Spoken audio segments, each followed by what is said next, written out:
Hi and welcome to Tbilisi.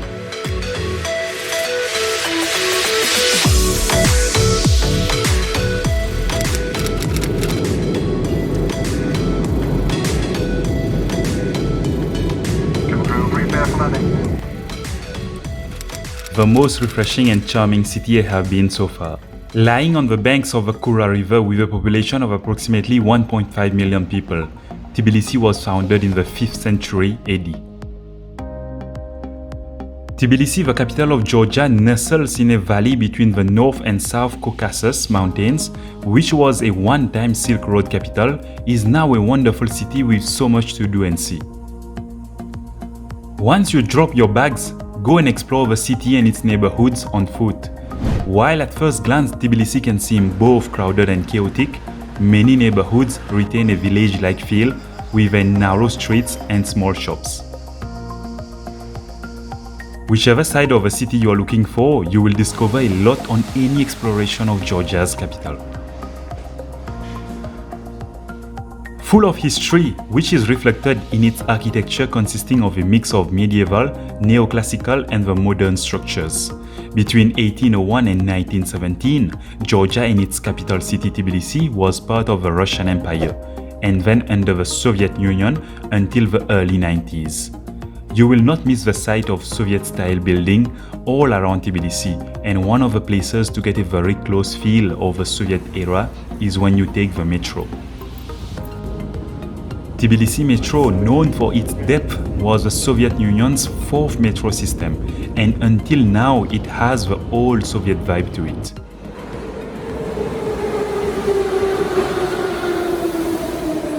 Next, head straight to the old town of Tbilisi.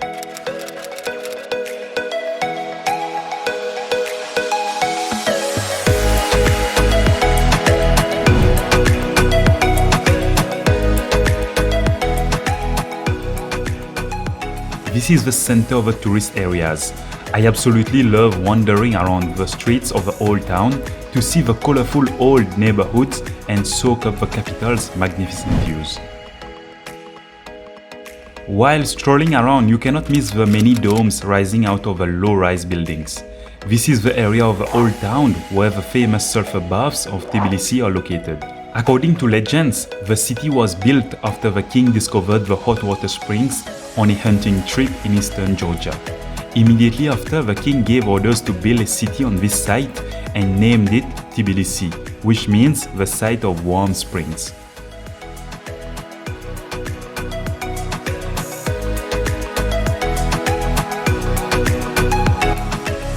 Two minutes walk away, you can go for a quick visit to a small museum just in front of the 40 Martyrs of Sebastian Monastery, run by a nice gentleman with two huge dogs who will give you some historical facts about the oldest bathhouse in Tbilisi and the traditional winemaking methods. 1,500 years ago, Wow. This in one? the 4th century AD, archaeologists find one pool. They found one pool, then they found second pool. Okay. In last year they found third pool and they start the excavate, dig the fourth, but not finish. Not finished. It's a half, the second half still underground. Oh wow. Right across the street from the museum, you can stop by for a quick Georgia souvenir shopping in a unique underground market area called Meidan Bazaar.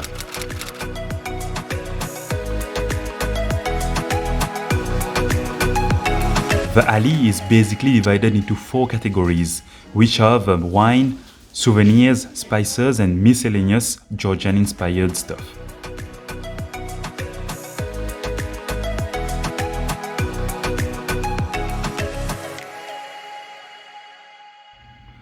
Further up the town, you will pass by the Muslim mosque of Tbilisi, which is decorated with wonderful ceramic tiles.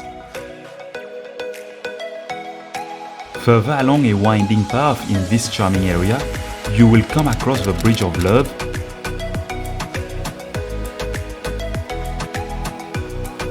and finally reach a nice nature corner with a beautiful old Tbilisi waterfall.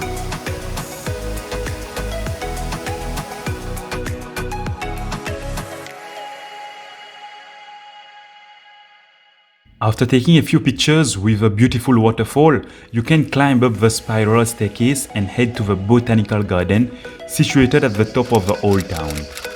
It is the capital's extremely lush haven and one of Tbilisi's most beautiful places. Here you will find a variety of plants as well as waterfalls.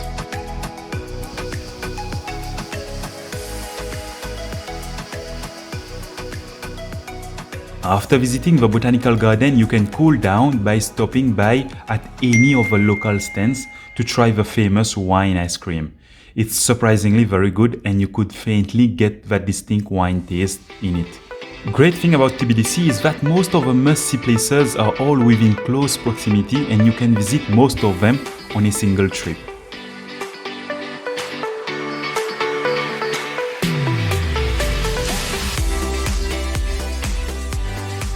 Just right by the Botanical Garden is the 17th century medieval Narikala fortress, the city's icon and first military defense structure. It is a very cool site and offers a close-up look at medieval castles. You can wander around it and get really awesome views of the Georgian capital city, and then try to find your way to the Mother of Georgia monument from there. Erected in 1958, the monument displays the statue holding a wine glass in one hand for guests and a sword for enemies in the other. So you decide which way you want to go to Georgia.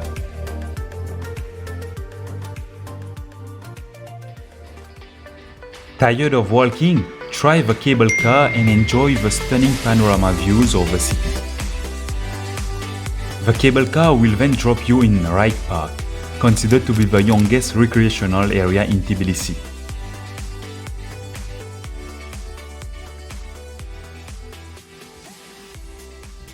Its design depicts various regions of Georgia and creates a large-scale map of Georgia if seen from above.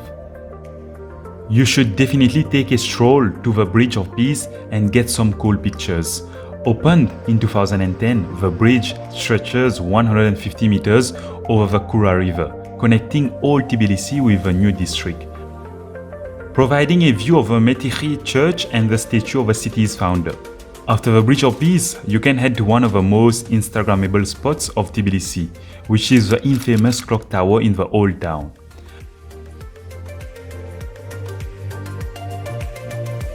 Around this area, you will also come across few interesting monasteries worth giving a visit.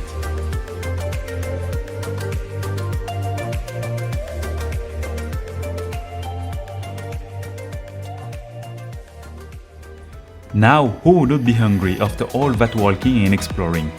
Thankfully, Georgia has its own cuisine and will surely not let you down on their traditional dishes such as the khachapuri and the infamous khinkali. Watch our vlog where I explore the best dishes of Georgia.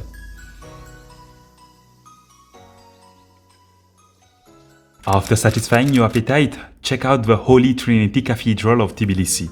Tbilisi has lots of churches, but the one that you should not miss is the Holy Trinity Cathedral with a golden dome roof, which is the largest and main cathedral of the Georgian Orthodox Church in Tbilisi, and is also the third largest Eastern Orthodox cathedral in the world. The best for the end. Head to the Chronicle of Georgia, about 30 minutes drive away from the Holy Trinity Church. Just right behind me is the Chronicles of Georgia sculpture. It is dedicated to the 300th anniversary of the Georgian statehood. And also it celebrates the deep faith that Georgian has in Christianity. Let's go and check it out.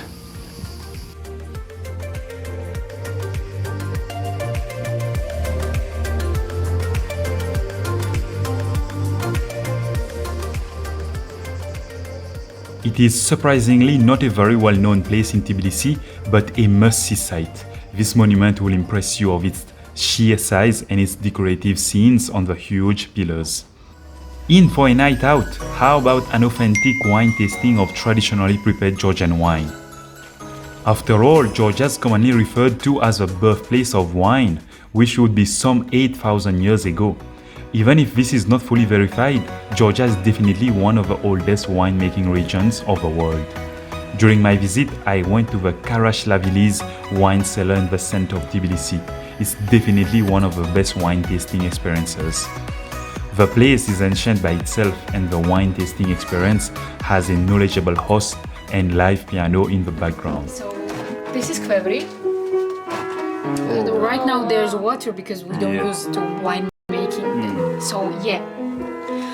And it's shaped like an egg, as you can see. And this is made with clay. And we put in here skin of the grape, like juice of the grape. When we harvest grape, what comes with the grape, usually we just throw in there, close it and leave for 6 months, 1 year, like how long we want to keep it. I see. So this is Georgian method. I see. In Georgia, one man can drink 20 liters of wine in one evening. I would definitely give this place a thumbs up. Tbilisi is such a wonderful destination and certainly worth a visit. It is an affordable travel destination with lots of value for money. If I had to describe Tbilisi in 3 words, it would be unique, fascinating, and memorable. Thanks for watching, and I hope this video helps you plan out your trip to Tbilisi. Don't stop at Tbilisi, there's loads to see in Georgia, including fascinating cave villages and awe-inspiring mountains. Make the city your starting point for a great trip, and watch our next video for top places to see in Georgia. Hey, did you like the video? Please leave a comment down below. And if you did, don't forget to subscribe.